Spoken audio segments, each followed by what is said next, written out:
India boys, आपकी सोच, आपकी आवाज। नमस्कार, बहुत स्वागत है आपका इंडिया वॉइस पे। मैं हूं आपके साथ समृद्ध मिश्रा। शुरुआत करते हैं बुलेटिन की पहली खबर के साथ। उत्तर प्रदेश के डिप्टी सीएम केशव प्रसाद मौर्य ने विपक्ष पर तीखा हमला बोलते हुए कहा कि जो लोग भ्रष्टाचार करते हैं उन्हें हर जगह भ्रष्टाचार ही दिखाई देता है, जबकि जो विकास करने वाले हैं उन्हें विकास नजर आता है।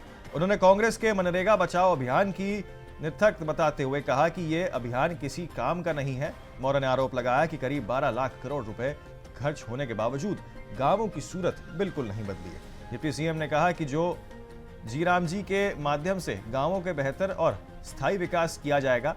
उन्होंने दावा किया है कि सरकार की योजनाओं से ग्रामीण क्षेत्रों में व्यापक और सकारात्मक बदलाव सुनिश्चित होगा। काम भावना जैसी प्रभु मुहूर्त देखी जो भ्रष्टाचार करने वाले रहे उनको भ्रष्टाचार दिखता होगा, जो विकास करने वाले हैं हमको विकास का बजट दिखता है, प्रदेश की जनता को विकास का बजट दिखता है। इसे प्रदेश का विकास चतुर्दिक हो रहा है, होता रहेगा और विपक्ष का काम केवल फर्जी आलोचना करना, उनकी आलोचना का प्रभाव जनमानस पर कोई नहीं है। वो अपना कर्तव्य पालन, जो रचनात्मक मुद्दे उठाना चाहिए उनको नहीं उठा रहे। सर, कांग्रेस पार्टी मनरेगा बचाओ आज से अभियान शुरू कर रही है, प्रदर्शन करेगी और ये अभियान चला रही है यूपी में भी, पूरे देश में भी। कांग्रेस के मनरेगा बचाओ अभियान को एक खोखला एक तरह से मैं अभियान मानता हूं, क्योंकि विकसित भारत जी राम जी के माध्यम से जब गांव स्मार्ट बनेंगे, गांव का चतुर्दिक विकास होगा, जब गांव में खुशहाली आएगी, गांव की जो जरूरत है वह पूरी होगी और भ्रष्टाचार पर लगाम लगेगी। 12 लाख करोड़ रुपए मनरेगा के नाम पर खर्चा किए गए, न गांव की दशा सुधरी, न श्रमिकों की दशा सुधरी। अब विकसित भारत जी राम जी से गांव भी विकसित होगा और गांव के जो श्रमिक हैं उनके जीवन में भी खुशहाली आएगी। समाजवादी पार्टी के राष्ट्रीय प्रवक्ता समाजवादी पार्टी के प्रवक्ता मनोज यादव के लापता होने की खबर से राजनीतिक हलकों में हलचल मच गई थी। बताया जा रहा है कि मनोज यादव काकोरी में एक कार्यक्रम में शामिल हुए थे, जिसके बाद से वे संदिग्ध परिस्थितियों में लापता हो गए थे। परिवार की ओर से गोमती नगर थाने में यहां पर गुमशुदगी की प्रार्थना पत्र दाखिल कराया गया था, जिसके आधार पर पुलिस ने मामला दर्ज कर आगे की जांच शुरू की और तलाश शुरू कर दी थी। वहीं सूत्रों के हवाले से जानकारी मिल रही है कि मनोज यादव को बाराबंकी के शहादतगंज थाना की पुलिस ने हिरासत में लिया है। हालांकि इस संबंध में अभी तक आधिकारिक पुष्टि नहीं हुई है। पुलिस का कहना है कि मामले की जांच की जा रही है और स्थिति स्पष्ट होने पर ही जानकारी साझा की जाएगी। लखनऊ से इस वक्त की बड़ी खबर सामने आ रही है। समाजवादी पार्टी के राष्ट्रीय प्रवक्ता मनोज यादव कल से लापता है।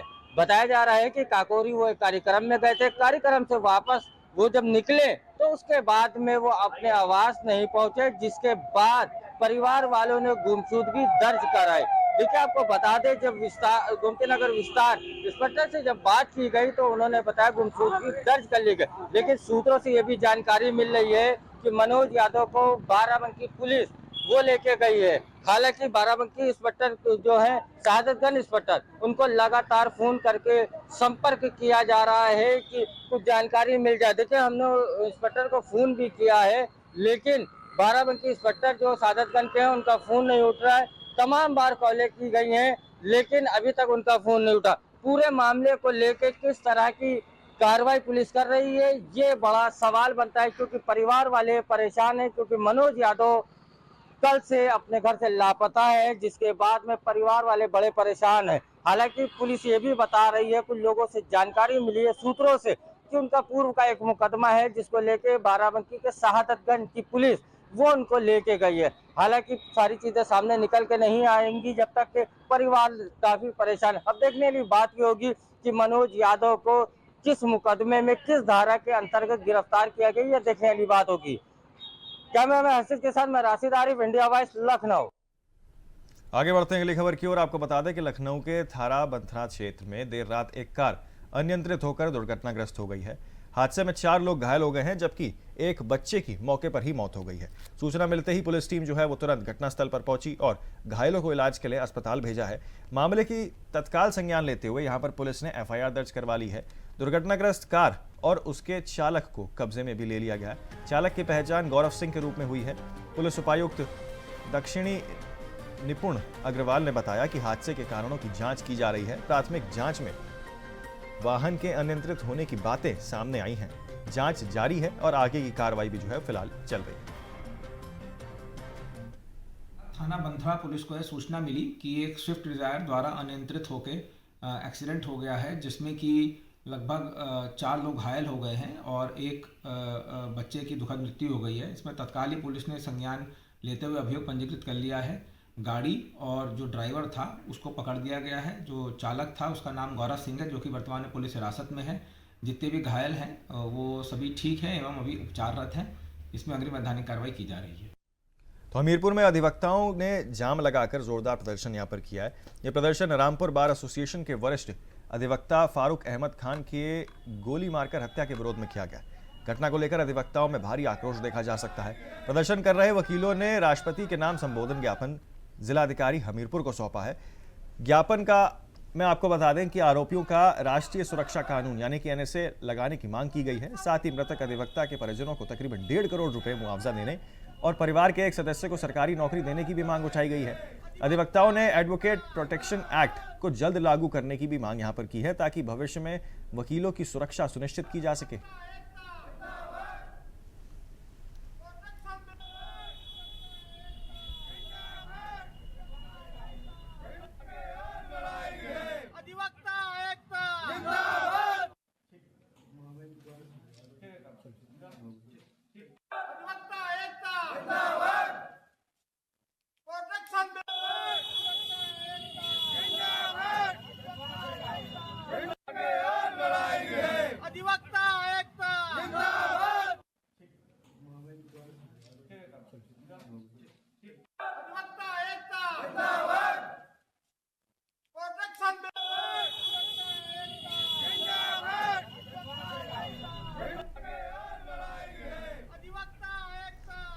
तो रुपेश गुप्ता हमारे संवाददाता हमीरपुर से जो है वो हमारे साथ जुड़ चुके हैं। सीधे उनके पास चलते हैं। रुपेश, देखिए क्या पूरा मामला जो है बताया जा रहा है। यहाँ पर अधिवक्ता का खास तौर पे भारी आक्रोश देखने को मिल रहा है और जिलाधिकारी को यहाँ पर राष्ट्रपति के नाम का ज्ञापन भी सौंपा गया है। जी, मैं आपको बता दूं कि हमीरपुर में आज अधिवक्ता संघ ने करीब सैकड़ों अधिवक्ता थे, तो जिन्होंने जिलाधिकारी ज्ञापन सौंपा। उन्होंने जो वरिष्ठ अधिवक्ता है फारूक अहमद खान की गोली मारकर हत्या की गई है, उसी के विरोध पर अधिवक्ताओं ने भारी आक्रोश था, जिसको लेकर कलेक्ट्रेट और बस स्टैंड में का धरना भी दिया गया। इसके बाद उन्होंने जिलाधिकारी को ज्ञापन सौंपा है। रुपेश, देखिए सबसे बड़ी बात यहाँ पर जो है अधिवक्ताओं की मांग की बात की जाए तो वो ये है कि वो यहाँ पर अब अधिवक्ता प्रोटेक्शन एक्ट की बात कर रहे हैं। जी, इन्होंने बात भी की है। ज्ञापन में सौंपा गया हत्यारों पर NSA लगाने और परिवार को 1.5 करोड़ मुआवजे की और एक सदस्य को सरकारी नौकरी देने की मांग की है। रुपेश, प्रशासन की ओर से क्या कुछ रवैया देखने को मिला? जी, प्रशासन की बात की जाए तो वहीं पर प्रशासन ने अधिवक्ता जब प्रदर्शन कर रहे उसी बीच प्रशासन भी मौके पर था और जिलाधिकारी शांतिपूर्ण ज्ञापन भी सौंपा है। चलिए, बहुत शुक्रिया आपका रुपेश, तमाम जानकारी हमारे साथ साझा करने के लिए।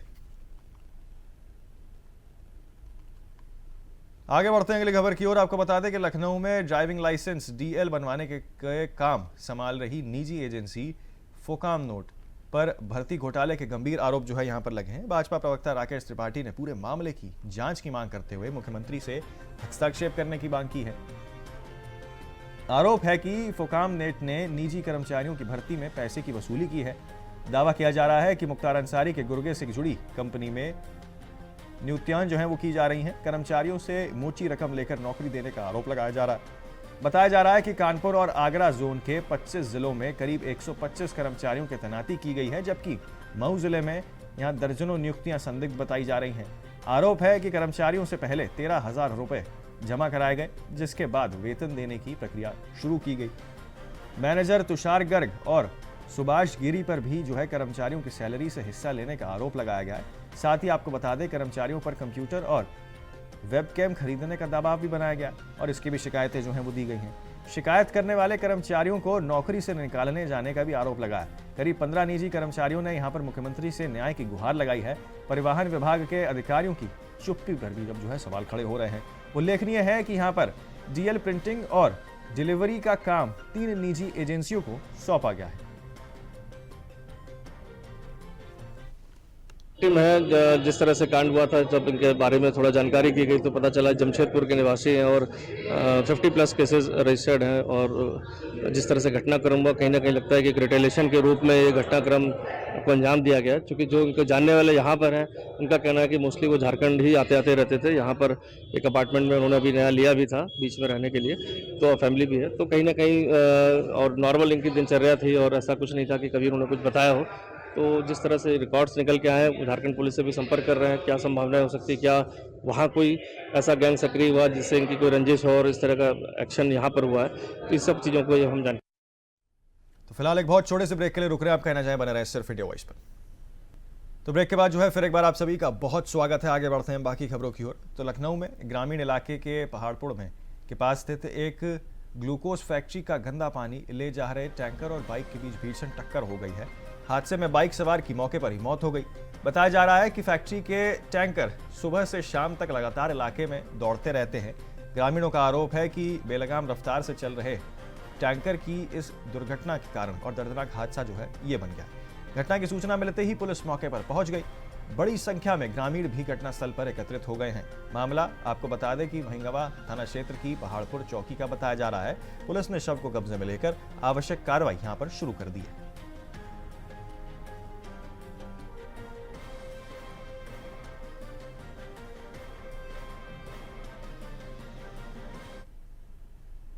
तो पीलीभीत की अमरिया तहसील के ग्राम कैचटुंडा में सरकारी तालाब की जमीन पर हुए अवैध कब्जे पर प्रशासन ने यहां पर बड़ी कार्रवाई जो है वो की है। करीब 1.5 वर्ष पहले न्यायालय द्वारा बेदखली आदेश पारित होने के बावजूद कब्जा जो है वो नहीं हटाया गया था। मामला सुर्खियों में आने के बाद जिलाधिकारी ने यहां पर निर्देश पर एसडीएम मयंक गोस्वामी और तहसीलदार राजस्व टीम के साथ मौके पर पहुंचे। आदेश की अवलोकन करने वाले गुरुवार को भारी पुलिस बल के साथ मौजूदगी में यहां पर बुलडोजर चलाकर अवैध निर्माण ध्वस्त किया गया। प्रशासन ने क्षतिपूर्ति और निष्पादन शुल्क भी आरोपित किया है। कार्रवाई में आपको बता दें क्षेत्र में हड़कंप जो है वो मच गया।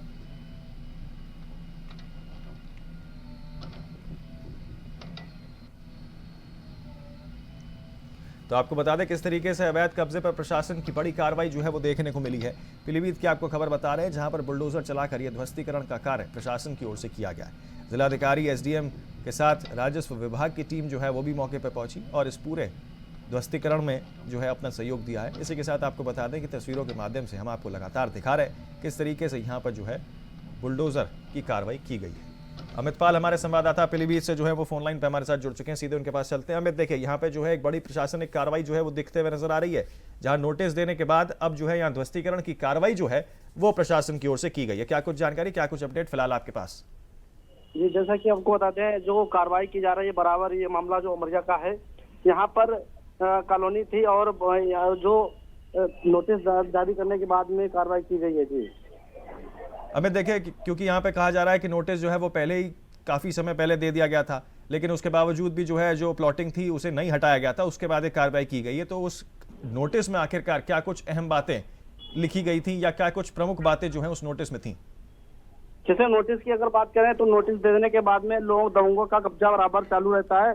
फिलहाल पुलिस के द्वारा कई बार नोटिस दिए गए थे, लेकिन कब्जा नामुक्त कराने के कारण बराबर नोटिस दिए जा रहे थे, लेकिन ऊपर से प्रेशर पड़ने के बाद में तत्काल नोटिस की कार्रवाई करते हुए जिलाधिकारी के द्वारा और मुख्य अधिकारियों के द्वारा मौके पर पहुंचे पुलिस बल के साथ में जो बाबा का बुलडोजर बराबर जो ध्वस्तीकरण चालू कर दिया गया है। अमित, देखिए यहाँ पर अब प्रशासनिक तौर पे क्या कुछ बयानबाजियां फिलहाल सामने निकल के आ रही हैं और क्या क्षेत्र में और भी ऐसी कार्रवाई हो सकती है? क्या ऐसी कोई सूचना फिलहाल आपके पास?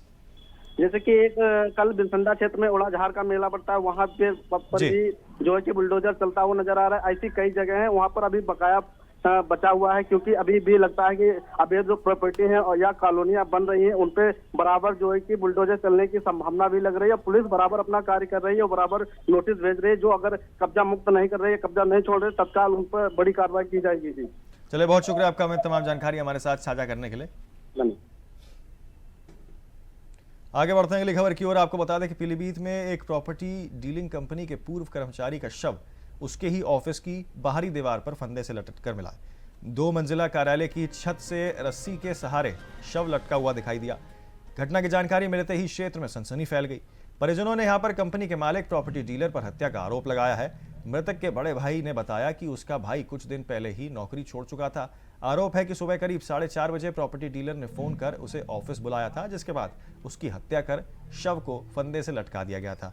परिवार का यह भी कहना है कि ऑफिस में काम करने वाली एक युवती ने मृतक की बातचीत होती थी, जिसके बाद विवाद की आशंका जो है वो जताई जा रही है। पुलिस ने शव को कब्जे में लेकर यहां पर पोस्टमार्टम के लिए भेज दिया है और मामले की जांच फिलहाल शुरू कर दी है। घटना जिला मुख्यालय के करीब 1.5 किलोमीटर दूर नगर कोतवाली क्षेत्र की बताई जा रही है। पुलिस का कहना है कि पोस्टमार्टम रिपोर्ट और जांच के आधार पर ही आगे की कार्रवाई जो है वो की जाएगी।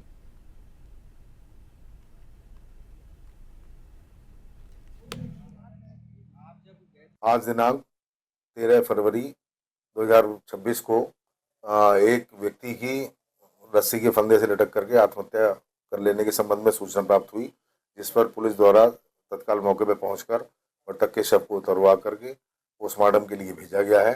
पुलिस सभी पहलुओं पर जांच कर रही है। पोस्टमार्टम रिपोर्ट और अन्य पहलुओं के तथ्याने के आधार पर समुचित विधिक कार्रवाई की जाएगी।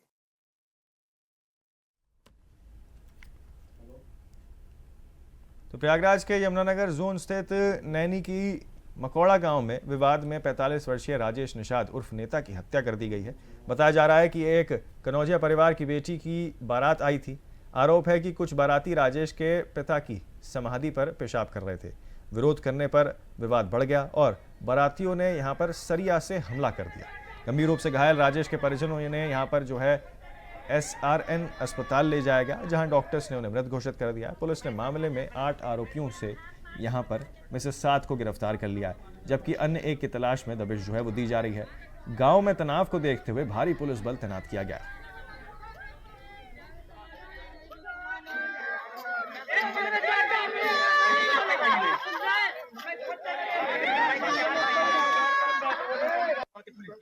दिनांक 12/2/2026 की रात में 10 बजे 112 नंबर की सूचना प्राप्त हुआ कि मड़ौका में बारात में झगड़ा हो रहा है। इस सूचना पर तत्काल SHO नैनी मय फोर्स के पहुंचने पर पता चला कि संजय गेस्ट हाउस के पास राजेश निषाद का मकान है। गेस्ट हाउस मड़ौका के ही ननकू निषाद की बेटी की शादी थी। बारातियों द्वारा खाली स्थान जो राजेश निषाद का मकान बना हुआ है वहां पर पेशाब एवं गाड़ी खड़ी कर रहे थे। राजेश निषाद के मना करने पर रोकने पर कनौजिया परिवार एवं निषाद परिवार में कहासुनी एवं झगड़ा हो गया। झगड़ा के दौरान लोहे की राड से राजेश निषाद के मारा गया, जिससे उनके चोट लगी। चिकित्सा के बाद उनकी डॉक्टरों ने मृत्यु घोषित कर दिया। डेड बॉडी मोर्चरी अस्पताल में रखा हुआ है। तहरीर प्राप्त कर मुकदमा लिख दिया गया है। विधिक कार्रवाई की जा रही है एवं 6 व्यक्तियों की अब तक गिरफ्तारी हो चुकी है। मौके पर अन्य गिरफ्तारी के प्रयास किए जा रहे हैं। तो फिलहाल के लिए इस बुलेटिन में मेरे साथ इतना ही। जल्द होंगे हाजिर और खबरों के साथ। आप बने रहें सिर्फ इंडिया वॉइस पर।